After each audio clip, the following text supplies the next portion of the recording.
আমি এখান থেকে হাঁটছি, এইদিকে হচ্ছে সমুদ্র, এদিকে দেখুন জল, আবার ওদিকে পাড়। তো ব্যাপারটা হচ্ছে কি, এই যে জল ঢুকছে সামনে দেখুন, এই যে সমুদ্রের জলটা কিন্তু এইভাবে ঢুকতে থাকে এইদিকে। তো আপনাদেরকে বলে রাখি, অবশ্যই এখানে সিকিউরিটিরাও থাকে। এই জল কিন্তু হু হু করে বাড়তে থাকে, বেলা বাড়ার সঙ্গে সঙ্গে জল যত এগিয়ে আসতে থাকবে সমুদ্র থেকে, এখান থেকে কিন্তু জল বাড়তে থাকে।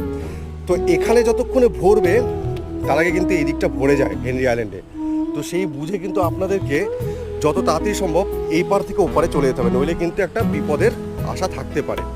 তো আপনাদেরকে এটাই দেখানোর, এই যেখান থেকে দেখুন হু হু করে জল ঢুকছে এই সামনের থেকে, আর এই যে জলের স্রোত দেখুন, রীতিমতো জলের স্রোত দেখুন। তো এটাই দেখানোর